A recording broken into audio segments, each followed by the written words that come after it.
Hello student, my name is Rakesh Kumar. चलिए शुरू करते हैं आज का लेक्चर।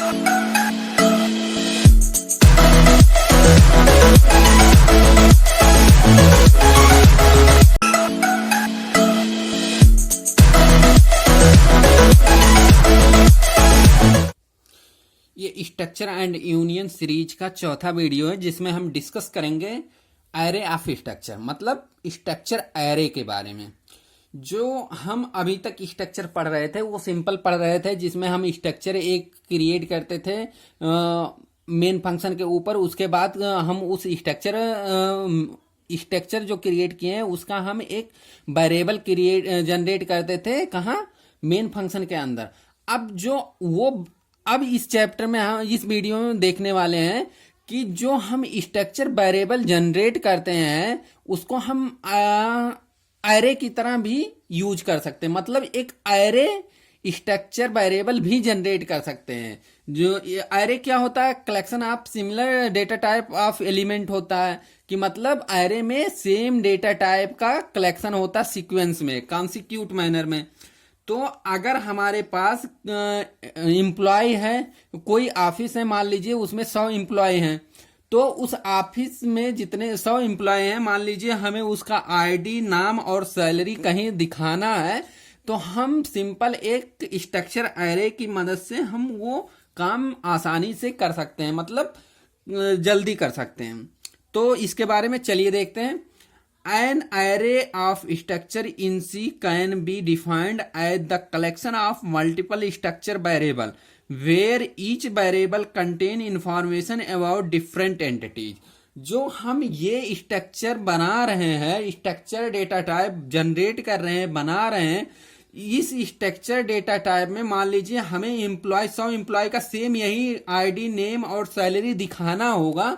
तो हम सिंपल एक स्ट्रक्चर, जो ये स्ट्रक्चर बना है, इसका हम एक variable data type array variable generate कर देंगे। ये जो स्ट्रक्चर हम डेटा टाइप बना रहे हैं, ये कहाँ बनाएंगे? मेन फंक्शन के ऊपर बनाएंगे। और जो ये वेरिएबल हम जनरेट कर रहे हैं वो मेन फंक्शन के अंदर, मतलब मेन फंक्शन जहां शुरुआत हो रहा है उसके बाद कहीं हम बनाएंगे। तो हम सिंपल पहले हम जब स्ट्रक्चर कर रहे थे, कि स्ट्रक्चर वाले क्लास में देख रहे थे कि सिंपल जब हम वेरिएबल बनाते तो यहाँ पैरेंथेसिस में मतलब बड़ा वाला ब्रैकेट नहीं लगा होता है। अगर किसी वेरिएबल के सामने बड़ा सा ब्रैकेट लगा देते हैं तो सिंपल क्या वो हो जाता है? एरे डेटा टाइप का हो जाता है। तो जो हम ये स्ट्रक्चर बनाए हैं, हम सिंपल उसका एरे वेरिएबल जनरेट किए हैं, इसी के बारे में हमें पूरा पढ़ना था। तो सिंपल जैसे हम स्ट्रक्चर है उसका भी हम एरे वेरिएबल जनरेट कर सकते हैं।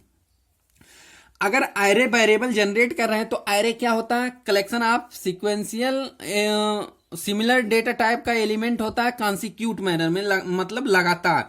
मान लीजिए इस स्ट्रक्चर एम्प्लॉय जो बना है इसमें कितना फील्ड है? 3 फील्ड है। तो 3 फील्ड के लिए कितना डाटा, कितना बाइट मेमोरी में स्थान लेगा?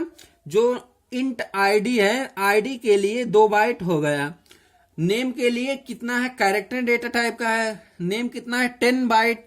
तो 10 1 2 3 4 5 6 7 8 9 10 ये होगा नेम के लिए। फ्लोट के लिए, सैलरी के लिए 4 1 2 3 4। तो टोटल कितना हुआ? 2 10 14 2 16। ये 16 बाइट क्या हो गया? मेमोरी में स्थान ले लिया।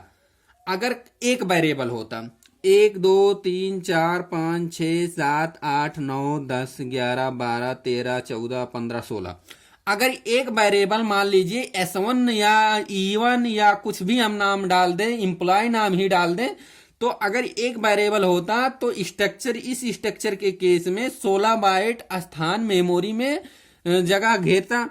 अगर हम इसका एरे बना रहे हैं, एरे क्या होता है कि सेम डेटा टाइप का सीक्वेंस होता है। तो एम्प्लॉय टू का मतलब कि जो एरे बना है EMP नाम से, उसमें उसका साइज 2 है।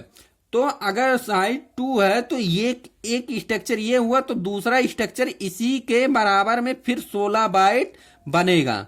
1 2 3 4 5 6 7 8 9 10 11 12 13 14 15 16, ये 16 बाइट ये स्थान हो गया। तो ये किसके लिए हो गया? ये इंडेक्स वैल्यू 0 के लिए और ये इंडेक्स वैल्यू 1 के लिए। ये इंडेक्स वैल्यू हमारे पास आ गया, इंडेक्स वैल्यू 0 के लिए, ये इंडेक्स वैल्यू 1 के लिए एरे में स्ट्रक्चर क्रिएट होगा। कुछ मेमोरी में इसी टाइप से जनरेट होता होगा। अगर अब आईडी में हम डाटा फील्ड करेंगे इंडेक्स 0 वाले में, तो यहां इस 2 बाइट में आएगा। अगर इंडेक्स 1 में आईडी में कुछ अंक डालेंगे तो यहां इस 2 बाइट में आएगा। अगर हम इंडेक्स 0 में नेम में कुछ डालेंगे तो ये जो 10 बाइट का फील्ड है यहां आएगा। 10 बाइट के फील्ड में यहां हमारे पास कोई नेम आएगा इंडेक्स 0 पे। अगर इंडेक्स वैल्यू 1 पे हम डालेंगे नेम तो यहां नेक्स्ट 10 बाइट में आएगा। तो हमें लगता है कि समझ में आ गया होगा। अब इस पे हम एक प्रोग्राम से समझते हैं पूरे स्ट्रक्चर एरे को। ये पूरा प्रोग्राम है, आप लोग वीडियो पॉज करके नोट कर लीजिए, या वीडियो जब अपलोड हो जाएगा उसके बाद आप लोग कॉपी पे नोट डाउन करके पूरा समझिएगा दोबारा से। हम यहां चलिए अब समझाते हैं कैसे ये प्रोग्राम पूरा रन होगा। तो यहां जो हम यूज कर रहे हैं 2 हेडर फाइल यूज किए हैं, एक studio.h एक conio.h, इसको इंक्लूड किए हैं। उसके बाद क्या है कि हम एक स्ट्रक्चर बनाए हैं स्टूडेंट का, जिसमें हमारे पास कितना फील्ड है? 3 फील्ड है। नेम है, रोल नंबर वाला फील्ड है और मार्क्स वाला फील्ड है। तो नेम किस टाइप का है? स्ट्रिंग टाइप का है। रोल नंबर किस टाइप का है? इंटीजर टाइप का है। और जो मार्क्स है वो फ्लोट टाइप का है। तो अगर मेमोरी में अगर सिंगल स्टूडेंट होता, कोई एक स्टूडेंट होता, तो मेमोरी में कितना जगह घेरता? 20 2 22 4 26 बाइट स्थान एक स्टूडेंट के लिए घेरता। तो मान लीजिए अब इसके बाद क्या है कि हमारे पास मेन फंक्शन स्टार्ट हो गए। उसके बाद हम उस स्ट्रक्चर वेरिएबल का क्या बनाए हैं? एक एरे वेरिएबल बनाए हैं, जिसमें कितने एलिमेंट हैं? मैक्सिमम 2 एलिमेंट हैं, जो कि एरे का साइज यहां दिखा रहा है कि मैक्सिमम 2 एलिमेंट हो सकते हैं। तो अगर 2 एलिमेंट है तो मेमोरी में जो स्ट्रक्चर का साइज बना होगा कितना बना होगा? ये 26 हुआ, 26 दूनी 52 बाइट स्थान ऐसा सीक्वेंस में स्थान ऑक्युपाई किया होगा 52 बाइट का। उसके बाद हम एक वेरिएबल बनाए हैं आई, जिस वेरिएबल की मदद से हम क्या कर रहे हैं कि जो ये आई वाले वेरिएबल की मदद से अब इसमें हम स्ट्रक्चर में हम डाटा फिल करने की कोशिश करेंगे। तो अगर ये एरे टाइप का है तो एरे में जो डाटा एंट्री करेंगे वो किसी मतलब लूप की सहायता से ही करेंगे। तो अगर इंडेक्स वैल्यू 0 होगी, मान लीजिए ये 0 वाले के लिए 26 बाइट हो गए, ये 1 वाले इंडेक्स वैल्यू के लिए 26 बाइट हो गए। तो 0 वाले इंडेक्स के लिए डाटा पहले भरेंगे, फिर 1 वाले इंडेक्स के लिए भरेंगे। तो 0 वाले के लिए तो यहां हम लूप लिए हैं, उसमें लूप के अंदर क्या है? प्रिंटफ में inter detail of student %d i+1। आई इस समय 0 है तो i+1 का मतलब 1। तो यहां से क्या ब्लैक स्क्रीन पे क्या दिखेगा? Inter detail of student %d का मतलब i+1 का मतलब 1। तो सिंपल सा दिखेगा इंटर डिटेल ऑफ स्टूडेंट 1। उसके बाद /n लिखा है, मतलब जो कर्सर होगा वो अगले लाइन पे ब्लिंक करेगा। तो उसके बाद क्या प्रिंट होगा? इंटर नेम, ये भी प्रिंट हो गया। उसके बाद स्कैनएफ फंक्शन लगा है। स्कैनएफ के द्वारा हम क्या करते हैं कि जो वेरिएबल में डाटा फिल करते हैं, तो s1.name, s1 आई की वैल्यू क्या है? si है। आई की वैल्यू कितना है? 0। s0 का मतलब जो इंडेक्स वैल्यू 0 पे है और नेम वाले स्ट्रक्चर मेंबर में वहां जाके जो हम यहाँ नेम इंटर करेंगे, स्ट्रिंग को इंटर करेंगे, वो वहां जाके फिल हो जाएगा। फिर उसी तरह से हम रूल नंबर S0 के लिए रूल नंबर भी फिल कर लेंगे। उसके बाद मार्क्स भी फिल कर लेंगे, S0 के लिए फिर फिल हो जाएगा। उसके बाद ये टर्मिनेटर जहां आएगा उसके पहले क्या जाएगा, आई की वैल्यू बढ़ जाएगी। अब आई की वैल्यू जाके 1 हो जाएगी। आई की वैल्यू 1 हो चुकी है तो उसके बाद क्या होगा, कंडीशन चेक करेगा, कंडीशन ट्रू है तो सिंपल सी बात है फिर यही एग्जीक्यूट होगा। अब किसके लिए, इंडेक्स वैल्यू 1 के लिए, मतलब स्टूडेंट 2 के लिए। आई की वैल्यू यहां से, आई की वैल्यू 1 है तो स्टूडेंट 2 के लिए पूरा यही प्रोसेस फिल हो जाएगा इस मेमोरी ब्लॉक में। अब मेमोरी में मेरे पास डाटा आ चुका है। अब हमें इसको प्रिंट करना है तो सिंपल हम क्या लगाएंगे, प्रिंट एफ फंक्शन लगा के उसको प्रिंट करवा लेंगे। तो हम देखिए यहां क्या लगाए हैं कि प्रिंट स्लैश एन, मतलब एक लाइन का गैप देने के लिए हम लगा दिए। उसके बाद क्या है, print F name back slash T roll number back slash T marks back slash N. तो मतलब सिंपल इस लाइन से क्या, एक ही लाइन में नेम थोड़ा सा स्पेस देके 3-4 स्पेस का, उसके बाद रूल नंबर प्रिंट होगा, उसके बाद एक थोड़ा सा हल्का सा टैब देके मार्क्स यहां हो जाएगा। उसके बाद क्या हो जाएगा, बैक स्लैश एन है, मतलब कर्सर जो हमारे पास है वो अगले लाइन पे प्रिंट करेगा।